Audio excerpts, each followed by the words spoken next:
Hello everyone, welcome back to my channel. This is the first video on solid state, and from now onwards we are going to discuss some concepts of solid state in various videos. And before getting into the details of solid state, and in the entire chemistry, particularly this particular chapter solid state, it is totally based on the visualization of the student, because basically solids are three-dimensional. So I'm very much confident that conceptually, after completion of all the videos, you will be 100% perfect if you follow all the videos thoroughly, because I have a good collection of three-dimensional pictures, and with the help of those pictures, we'll try to understand the concepts of a solid state. So I'll be discussing the concepts of solid state from base level to highest level for JEE advanced. From base level to highest level, 100% it will be sufficient for JEE advanced. And one more thing, in this solid state, in this chapter, the first part of the chapter and the last parts of the chapter are somewhat memory based, and in between we have application based, so some mathematics is needed to solve the questions. So everything with the help of 3D pictures will be discussing. Yeah, so without making any delay, first let us take a states of matter. Of course, you know matter, anything which occupies space and possesses mass is called matter. Totally matter is actually five types, but under normal conditions, matter can exist in three different physical states. Matter can exist in three different physical states under normal conditions. Known example I'll tell you. For example, if you take H2O, if temperature is less than 0 degrees centigrade, that will be in solid state, right? From 0 degree centigrade to 100 degree centigrade, between that, it is in liquid state. When temperature is greater than 100 degree centigrade, that will be in gaseous state. So matter generally it exists in three different physical states, but I'm not taking the fourth state and the fifth state. That is the general introduction, but we are in solid state. So solids, liquids, and gases. Obviously the first state of matter is a solid state. We also have a gaseous state, that is some other chapter. Liquid state also we have, what do we call, particularly viscosity, surface tension, vapor pressure part we have. But now the present chapter is solid state. And here, whatever it may be the state of the matter, whatever it may be solid, liquid, or gas. For example, you are taking H2O, for example. H2O you are taking. In any state, between H2O molecules, in any state between H2O molecules, there are two types of interactions. There are two types. Whether a substance is solid, liquid, or gas, that actually depends on the net effect of two main opposing factors. What are the two opposing factors? One is attractive forces, and another one is repulsive forces. In fact, repulsive forces are due to thermal energy. In any state, it may be solid state, liquid state, or in gaseous state, between the constant particles, there are two types of forces: attractive forces, and different types of attractive forces. In gaseous state, you might have studied, but in some other video we'll discuss. And also there are repulsive forces that is basically due to thermal energy. And the physical state of the substance is the result of competition between attractive forces and repulsive forces. If attractive forces are greater than repulsive forces, so what happened? All the constant particles will be arranged very closely like this. As a result, you will be getting which substance is solid state. In that race, if repulsive forces win, the race, repulsive forces are greater than attractive forces. In that situation, the constant particles will be arranged like this, and that substance will be in which state? Gaseous state. If attractive forces are almost equal to thermal energy, then what will happen? The substance will be in which state? Liquid state. So whether a substance exists as a solid or a liquid or gas, that depends on the net effect of two main opposing factors. One is interparticle attractive forces, another one is thermal energy, and the thermal energy is due to its temperature. You know very well, solid, when it is subjected to heating, on gradual heating, so due to the thermal energy, repulsive forces will increase, so that solid will be converted to what? Liquid. On further heating, it will be converted to gaseous state. So thermal energy is due to its temperature. Due to its temperature, and very clear, thermal energy is due to its temperature. Thermal energy is the energy possessed by the constant particles due to temperature, and thermal energy makes the constant particles move freely. For example, you take ice, all the H2O molecules are held very closely. It's very closely. But if you take a H2O, when temperature is greater than 100 degrees centigrade, so H2O molecules are held very loosely. That is gaseous state. They move randomly in all directions with high velocity. So that is due to thermal energy is due to its temperature. And this is the general introduction. And you can see, for example, this is the meter of interparticle forces. This is the meter of what we call thermal energy. You can see interparticle forces and thermal energy. If you measure these two, which is winning the race? Interparticle forces. If interparticle forces are greater than thermal energy, now that substance will be in which state? A solid state. That substance will be in solid state. You can see interparticle forces are greater than thermal energy. Now that substance will be in which state? Solid state. If interparticle forces, thermal energy are almost equal, or interparticle forces are slightly greater than thermal energy, in that situation, that substance will be in which state? Liquid state. So here, these are the molecules in which state? Liquid state. There is one more possibility. You can see the meter here. Interparticle forces are less when compared to thermal energy. Thermal energy is more because you increased the temperature of the substance. As a result, the substance will be converted to which state? Gaseous state. You know, in gaseous state, molecules are not affected by gravitational force. Hence, they move freely in all directions with high velocities in the available space. So, whether the substance is in solid state, whether the substance is in solid state or in liquid state or in a gaseous state, that is totally depending on the competition between interparticle attractive forces and thermal energy. This is the general introduction to states of matter. This is the general introduction to states of matter. And here, let us take a actual topic is a solid state.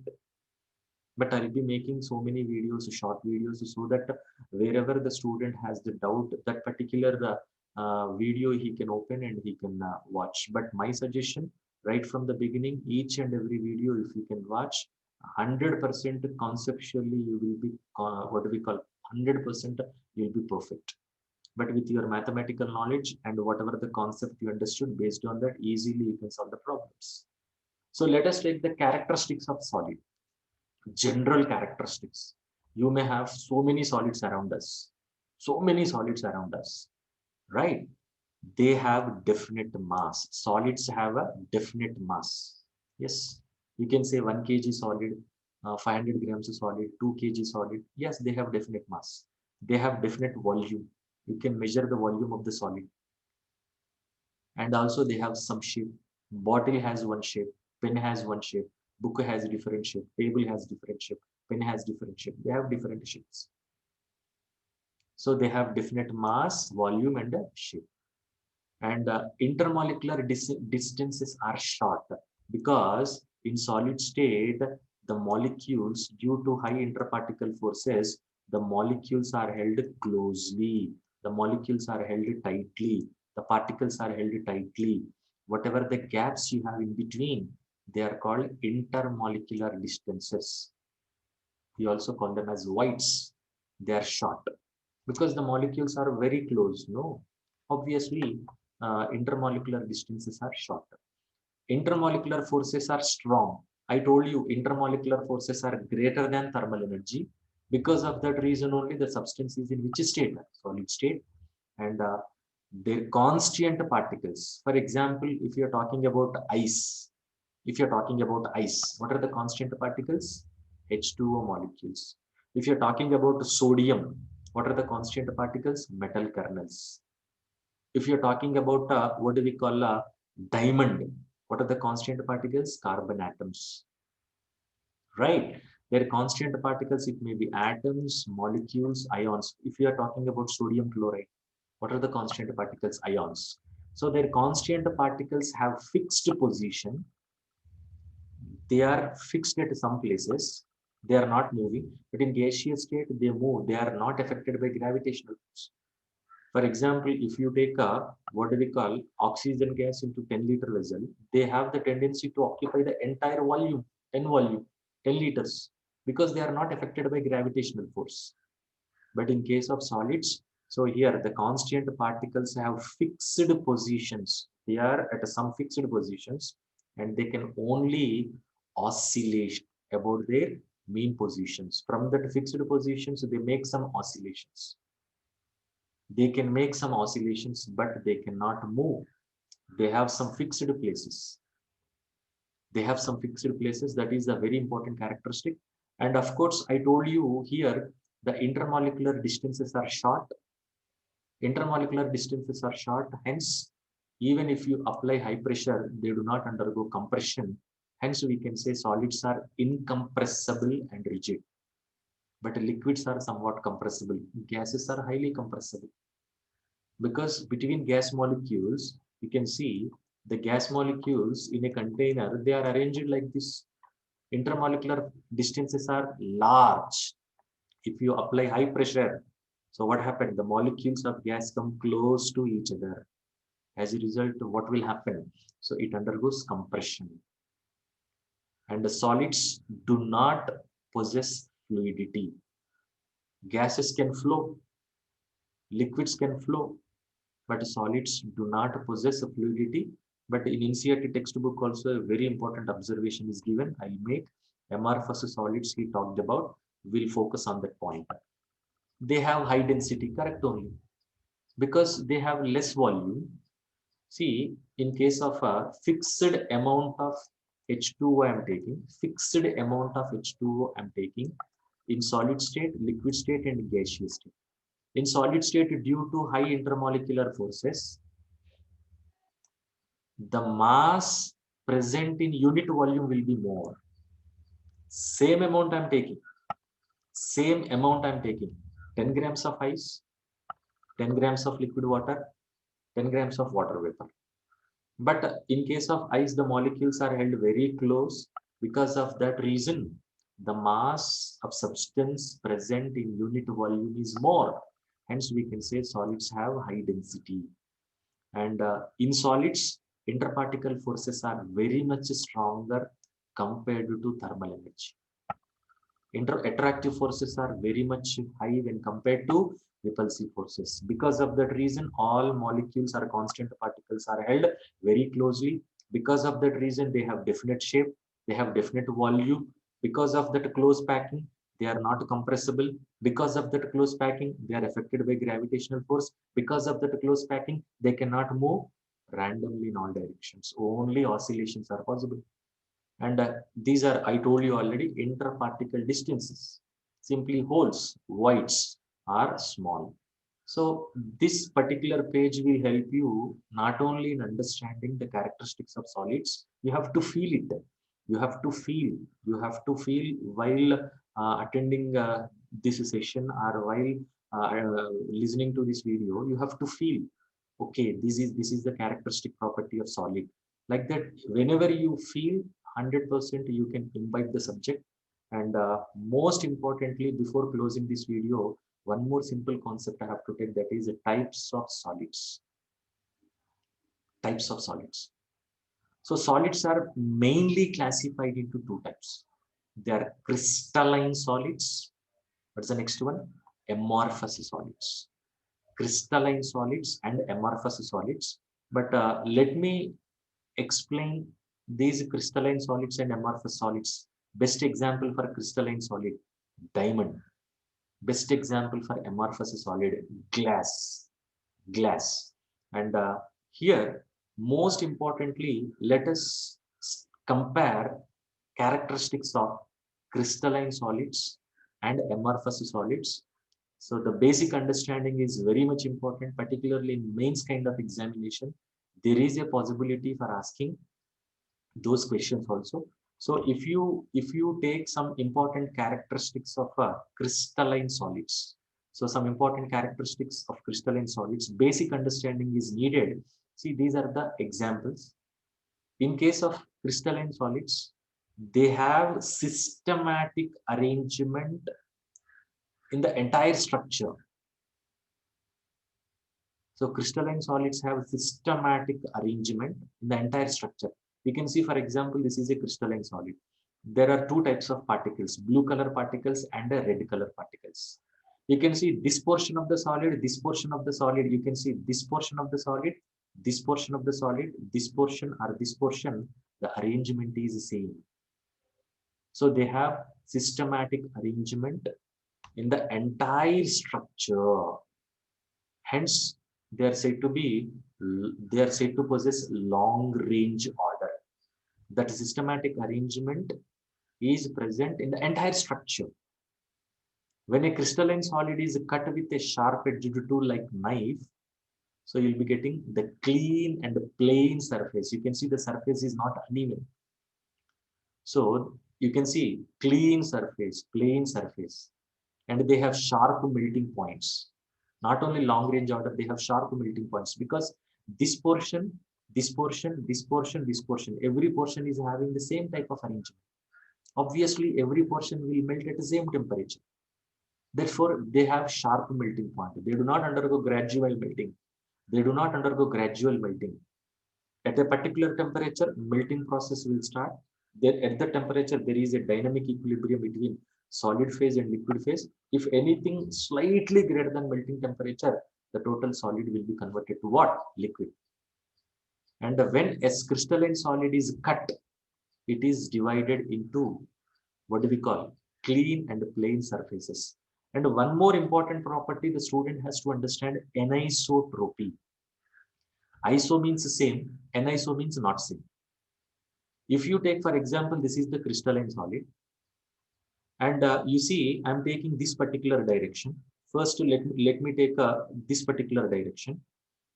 This particular direction, if you see, you are meeting only, if you carefully observe, you are meeting only which type of balls you are meeting, which type of particles you are meeting. That is blue colored balls. You can see blue, blue, blue. You can see all are blue, all are blue.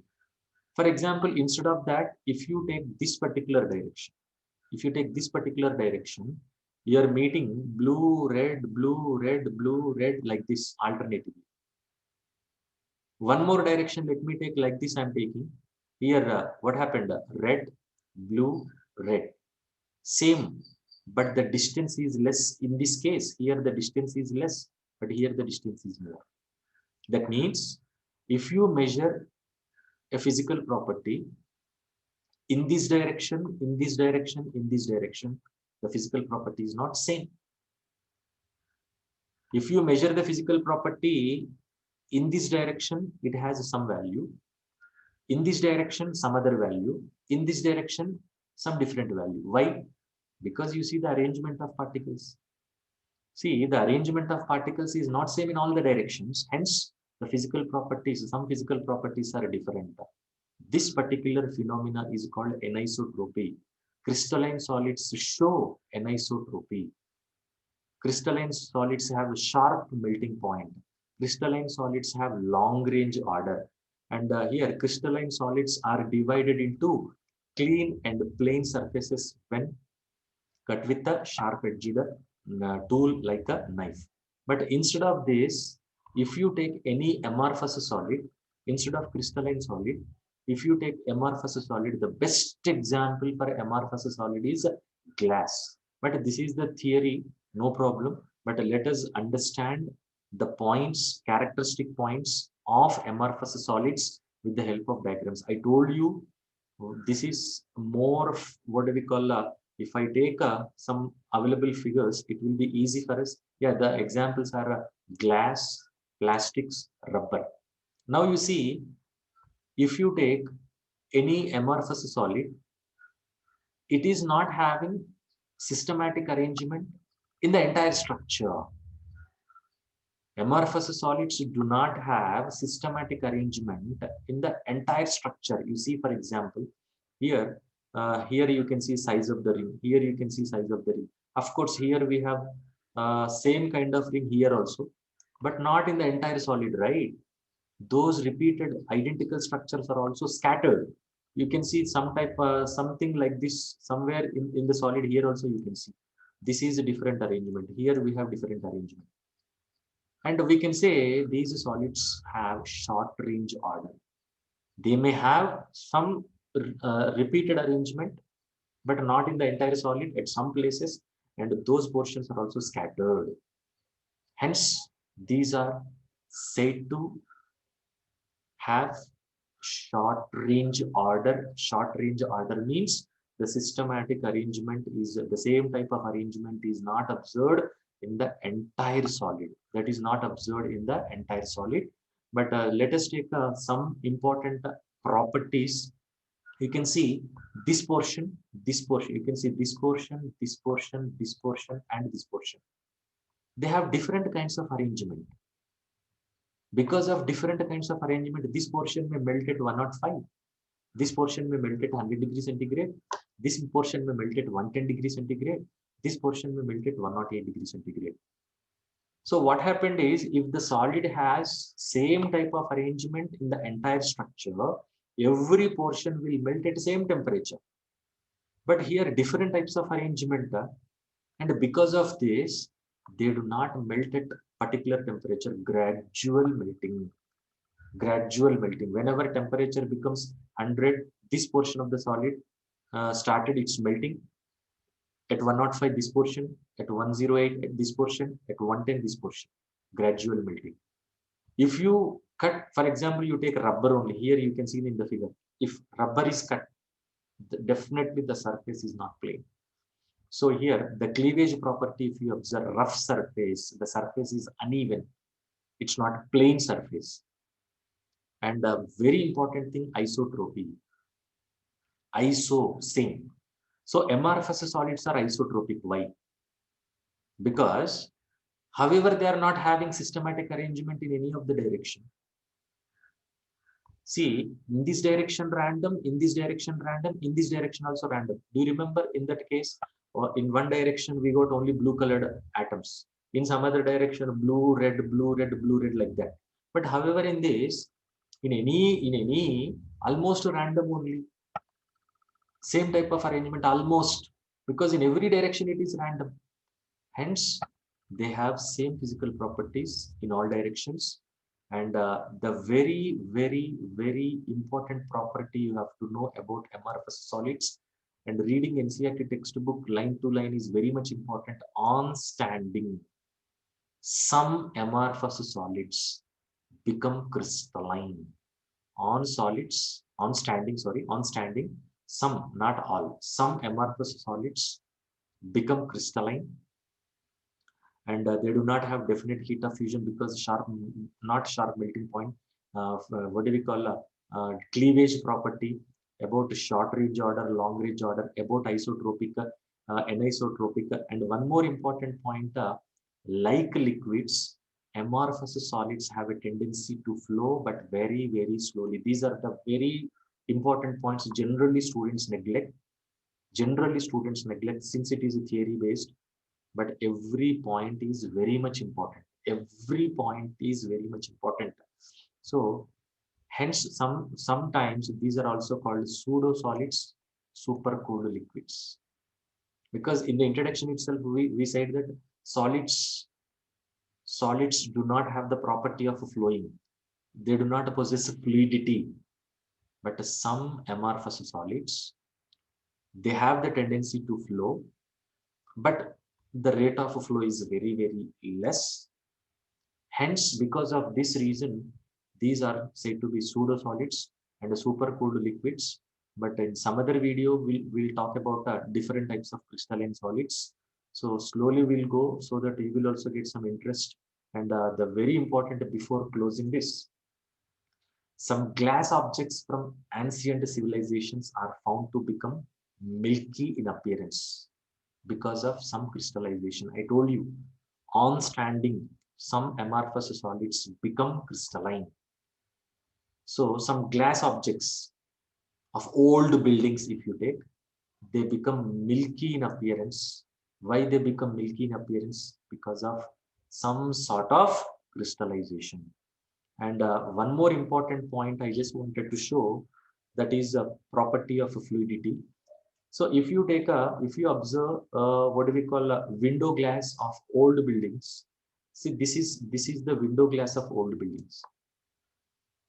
After so many years, what happened is, see this part, this lower part, this is what do we call thick, but the upper part is still it is thin, but the lower part is thick. What is the reason? What is the reason? Because, so due to the gravitational force, whatever the molecules present in that glass, they are flowing down. They are flowing down. That means they have the property of fluidity. They have the property to flow. This is what do we call? This is the evidence, but this is amorphous solids we are talking about. You can see top of the window is not a thin, but the bottom of the window is thicker. This point is also very clearly given in NCERT textbook. Very important observation. And one more thing, amorphous silicon.